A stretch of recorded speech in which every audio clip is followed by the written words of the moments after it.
36%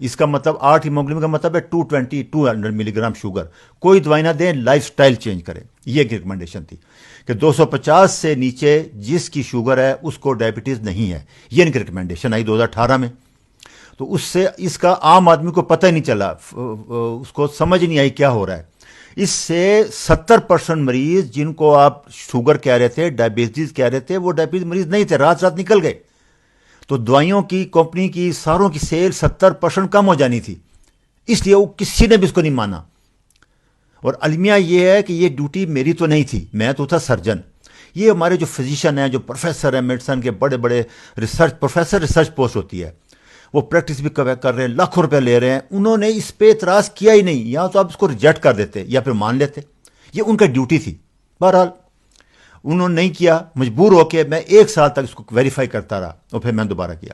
اچھا, دوسرا ہوتا یہ تھا کہ جب اس مریض میں آپ سلفونام یوریا ڈرگ جیسے ڈائنیل لیڈم, یہ جو انسولین بڑھاتی ہے, وہ جب دیتے تھے 40% لوگوں کو کارڈیک واسکو پرابلم ہوتے تھے, اسٹنٹ ڈالنے پڑتے تھے, بلاک ہو جاتے تھے, بلڈ پریشر بڑھ جاتا تھا. اور اگر انسولین دے رہے ہیں ٹائپ 2 کو تو اس کا بھی یہی افیکٹ آتے تھے. تو کمپلیکیشن ریٹ بہت زیادہ آ رہی تھی. اس کے مقابلے میں metformin safe drug declare ہوگی اسی اسٹڈیز میں.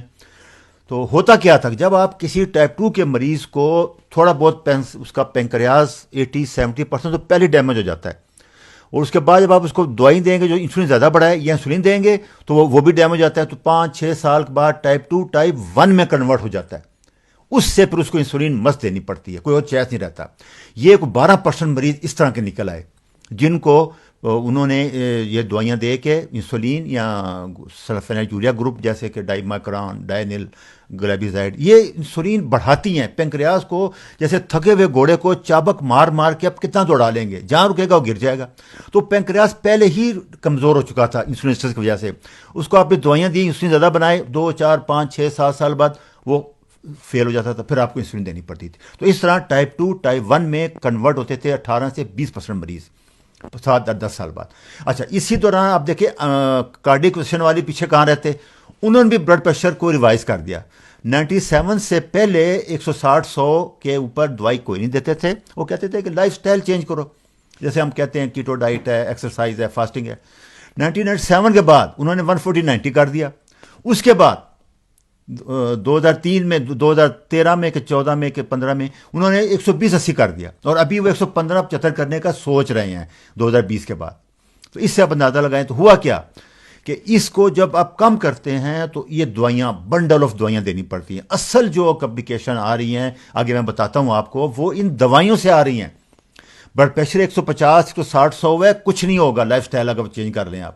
اگر شوگر 200-250 تک وہ کہہ رہے ہیں اگر ہے تو کچھ نہیں ہوگا. آپ انسولین دے رہے ہیں, جو دوائیاں دے رہے ہیں وہ ٹاکسک ہیں, وہ ڈیمیج کر رہی ہیں, وہ اندھا پن کاز کر رہی ہیں, کارڈیک واسکولار ڈیزیز کر رہی ہیں, گردے فیل کر رہی ہیں. یہ اب اسٹڈی دیکھیں, آپ یہ دیکھیں کہ 94-97 تک بالکل اتنا نہیں بڑھ. اس کے بعد ایک دم آپ دیکھیں یہ شوگر کے مریض, نقصان, کمپلیکیشن, دل کی بیماری کیسے اوپر گئی ہیں. یہ دیکھیں آپ یہ اور سٹڈی میں کہ ہر 36 سیکنڈ کے بعد 1% دل کی تکلیف سے شوگر کا مریض ڈیتھ ہوتا ہے. ٹوٹل 6,55,000 امریکن ہر سال ڈیتھ ہو رہی ہے, ان میں ہر 4 میں سے 1 مریض. یہ 2020 میں ہے. سب سے ٹاپ کلر اسکیمک ہارٹ ڈیزیز ہے, دل کی تکلیف ہے امریکہ میں. سیکنڈ نمبر پہ کینسر ہے. یہ سب بے تحاشا رزلٹ ہے.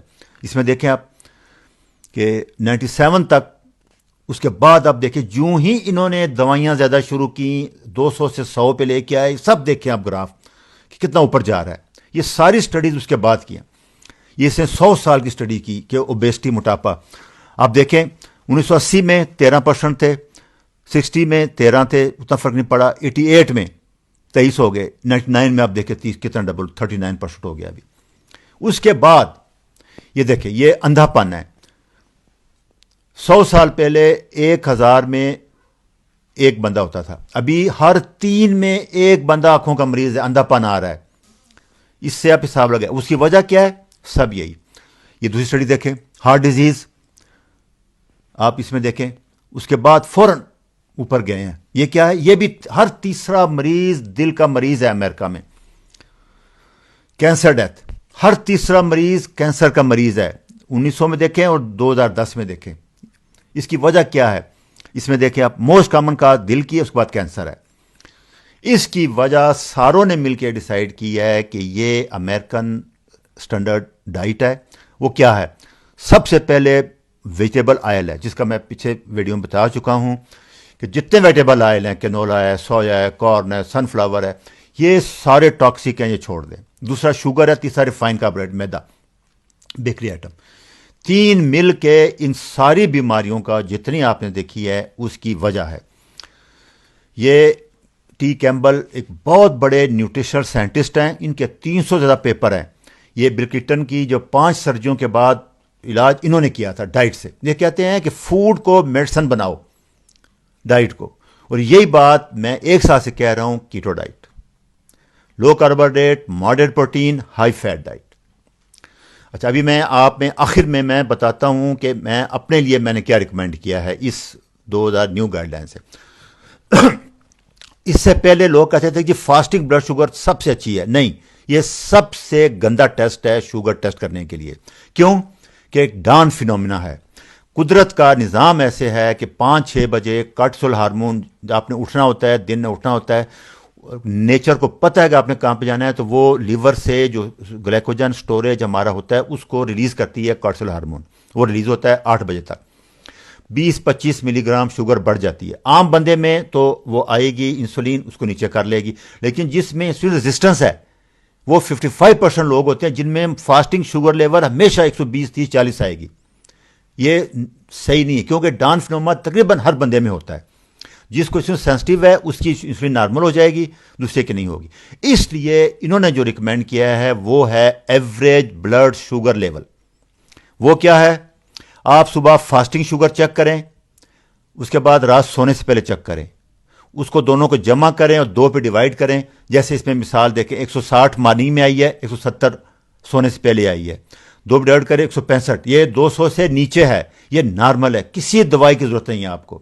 اس کو کہتے ہیں ایوریج. جو HbA1c ہے وہ بھی ایوریج بلڈ شوگر ہے 3 مہینے کی. ہماری ہیموگلوبین، جتنے کولیسٹرول ٹیسٹ ہیں یہ سب ایوریج لیتے ہیں. 1000 مریضوں کو لیتے ہیں، اسٹڈی کرتے ہیں، ایوریج نکالتے ہیں. اس لیے یہ پہلے انسولین جو نارمل تھی وہ غلط تھی، ایوریج لینی چاہیے. اچھا، جو لوگ بہت زیادہ سینسٹیو ہیں وہ 3 ٹائم کر لیں، دوپہر کو بھی کر لیں. 3 کریں گے، 3 پہ ڈیوائڈ کر دیں، ایوریج نکل آئے گی. اگر یہ ایوریج جو امریکن کالج نے ریکمینڈ کی ہے وہ 250 ہے، وہ امریکن کے لیے ہے، کیونکہ ان کا ہم سے ہائٹ زیادہ ہے، ویٹ زیادہ ہے. اسٹینڈرڈ میں نے اپنے پاکستان کے لیے جو نارمل ویلیو رکھی ہے وہ رکھی ہے 200. اچھا، دوسرا بلڈ پریشر کا بھی یہی کریں آپ. سسٹالک اوپر والا، نیچے والا 150، نیچے والا 100. 250 سے نیچے کوئی دوائی کی ضرورت نہیں ہے. لائف سٹائل دیکھیں، میں آپ کو پھر سمجھا دوں، اس سے نیچے لائف سٹائل کرنا ہے، یہ نہیں کہ چھوڑ دینا ہے. نہیں، لائف سٹائل کیا ہے؟ کیٹو ڈائٹ، شوگر، آئل، یہ چیزیں چھوڑ دیں، فاسٹنگ کریں اور واک کریں. یہ 3 میں آپ کو بتا رہا ہوں. میں نے جیسے بتایا ہے کہ 250 ہم نہیں کرتے، ہم 200 کرتے ہیں. اس کے بعد اس میں کیٹو ڈائٹ کریں گے، فاسٹنگ کریں گے اور ایکسرسائز کریں گے. یہ میرا لیکچر 5 ہے، 8 ہے، 11 ہے، 16 ہے، 22 ہے. یہ آپ دیکھیں، بار بار اس میں کیٹو ڈائٹ مل جائے گی آپ کو، فاسٹنگ کے طریقے مل جائیں گے، ہر چیز مل جائے گی. اس کو بار بار ریویو کریں. میں بھی انشاءاللہ، یہ مجھے اس سلسلے کی بہت مشکل ویڈیو تھی. ابھی یہ ساری ایوریج کو میں اس سے چھوٹی ویڈیو بنا کے آپ کو کلیئر کرتا رہوں گا. دوسرا، انہوں نے جو اس میں ریکمینڈ کیا تھا کہ ہر مریض کو علیحدہ دیکھیں. کسی مریض کو دل کی تکلیف ہے، کسی کو الزائمر ہے، کسی کا ویٹ زیادہ ہے، اس کو ایک ہی نسخہ سب پہ اپلائی نہیں ہوتا.